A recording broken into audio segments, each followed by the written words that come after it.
Asuma shines eternal!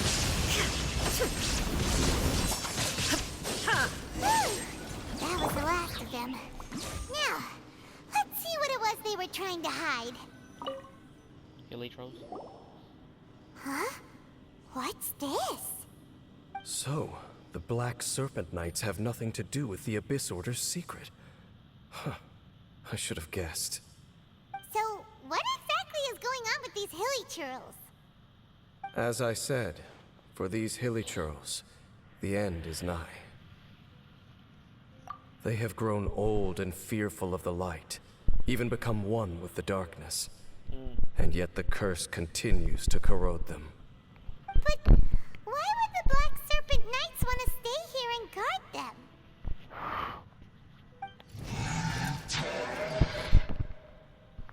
And there's more. More of them are closing in!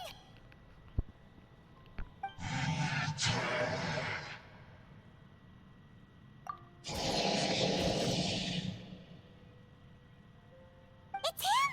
The guy that came out of nowhere and disappeared again! And now they're retreating! Did he just order them to do that? Maybe. Halfdan? Halfdan? Whoa, whoa! What? You recognize him? Could it be? If it's as I suspect, then this is a truly tragic state of affairs. Dane? You want to know why they were gathered here guarding the hilly churls, don't you?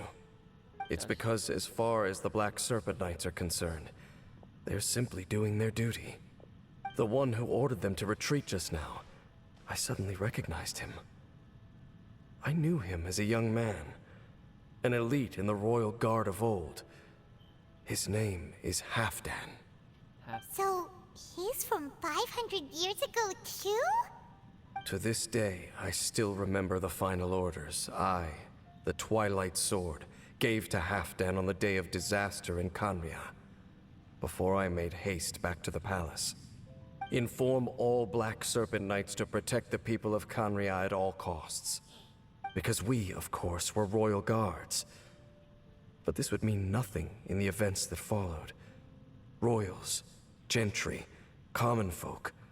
These identities made no difference. Against the might of the gods, the only identity that mattered was being from Kanria.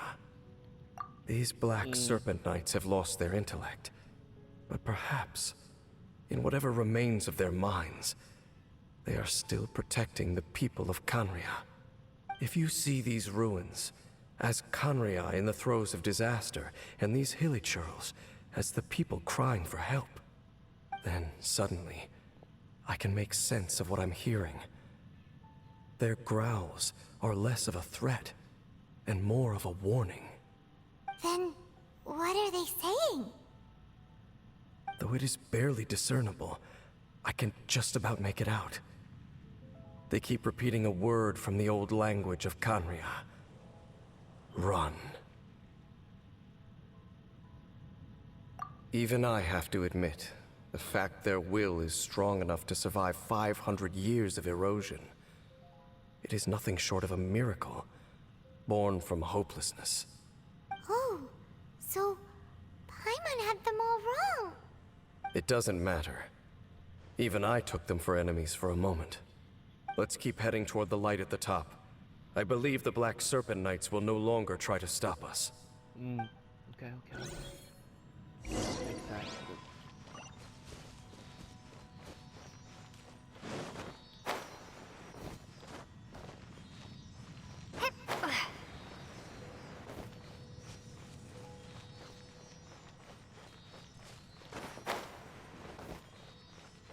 Sure enough, we aren't seeing any more Black Serpent Knights. Guess that Halfdan guy really did recognize Captain Dane, huh?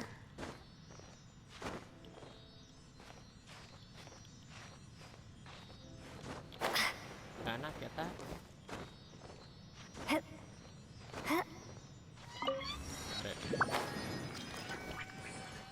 I thought I couldn't for a minute. Say, what? So,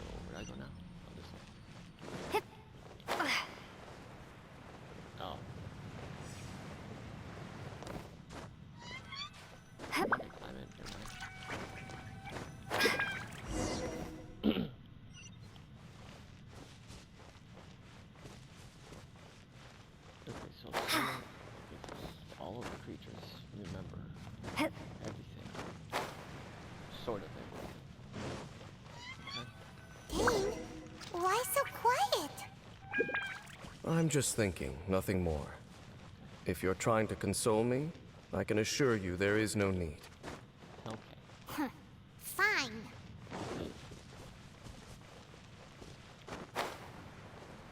So dark, I can't see. Oops. There's some more over there. Hey, look! There's no door sealing this room off. Looks like we can finally head to the room in the center. Come on, let's go!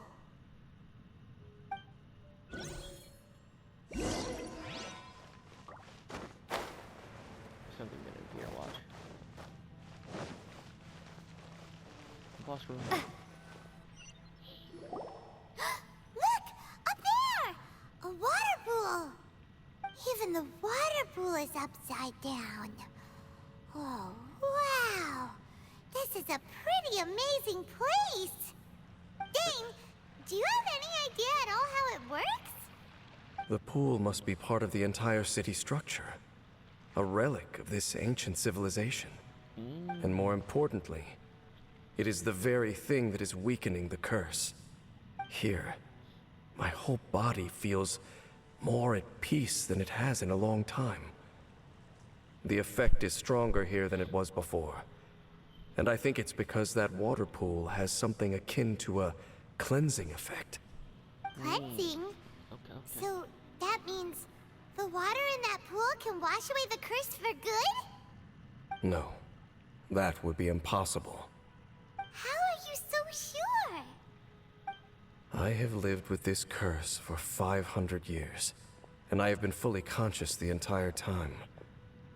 Suffice to say, no one understands the curse like I do. It is a way of branding us at the level of the fate of the world itself. When a god applies a curse, it takes effect at a higher level of reality than the person themselves. Even now, I can feel the curse slowly permeating my entire being, becoming part of me, slowly but surely replacing me. Perhaps it may be possible to suppress the corrosive effect of the curse for a time, but cleansing it entirely, consider it tantamount to burning away an integral part of your body. It is not a process that one could ever hope to survive. Huh? Cleansing the curse cost you your life? Whoa. An irreversible curse. Paimon can't even imagine. In any case, I can feel that the water's cleansing effect is not nearly potent enough.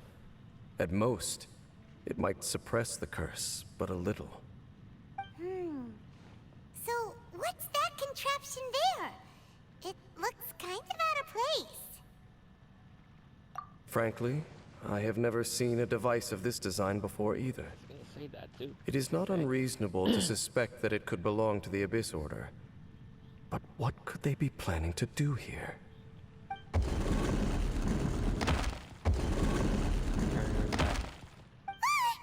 Oh, that gave Paimon a fright. So, all the doors are open now? Look who it is. Half that. Halfdan's back again? Halfdan, do you have something to say to me? He said, nah, bruh. Hell on my face. He ran off, but he didn't disappear like last time. He's indicating that we should follow him. Are you coming? Okay. True. So, we going then? Yeah, we gotta go follow him. Follow half that. Halfdan jumped down over there. Let's follow him. Wait, what?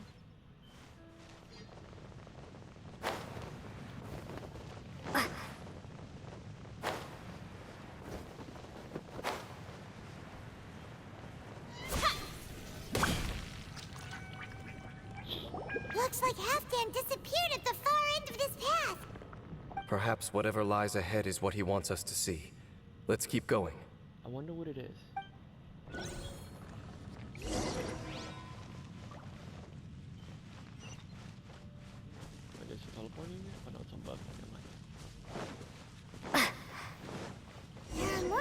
of hilichurl activity here. Away from them.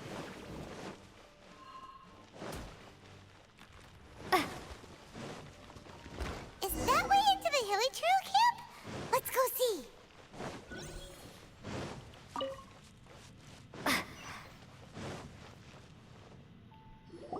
It's a humble hilichurl camp.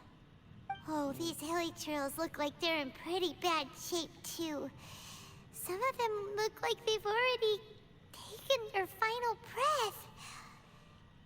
Is this what Halfdan wanted to show us? Whether it is or not, everything here is worth investigating in detail. Inspect the area. Leave no stone unturned. Okay.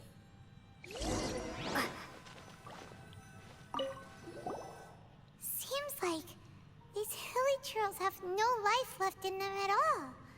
Before long, they'll become one with the darkness. The hilichurls we meet in the wild are always so rowdy. Paimon never would have imagined that this is how they spend their final days. We may not have a whole lot of happy memories dealing with hilichurls, but still, Paimon hopes they're at peace in their last moments. Yeah. Hilichurls usually store food in crates like these, right? But these seem pretty much empty. Is it because they're so near to the end that they don't need to eat anymore?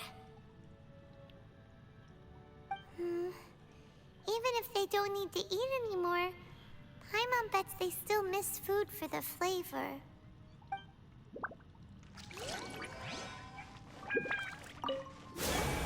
Okay. There's even a bonfire here, like what hilichurls build in the wild.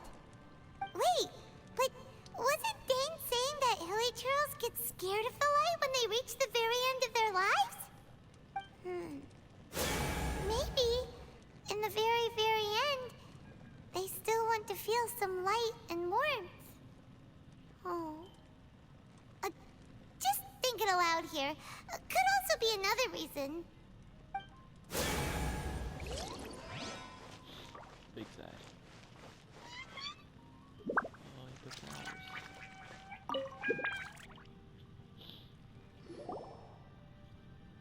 How did that flower get this far underground? Did someone bring it in memory of the deceased hilichurls?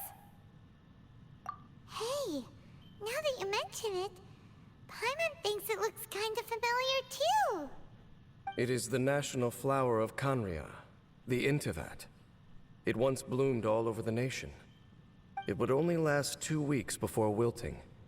But if you were to pluck one and take it out of Kanria, the petals would stop growing and turn hard. Only when it finally returned to its home soil would the petals grow soft once more, and finally turn to dust. So the Intivat is a symbol for a wanderer far from home, signifying the tenderness of the homeland. So for this flower to get here, it must have been brought from...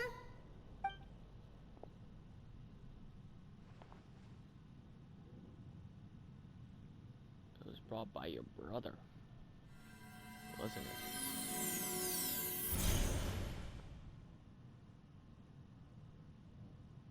Your Highness. Yep. So the proposal finally has your blessing? Wait, what? And focusing single-mindedly on confronting the Heavenly Prince.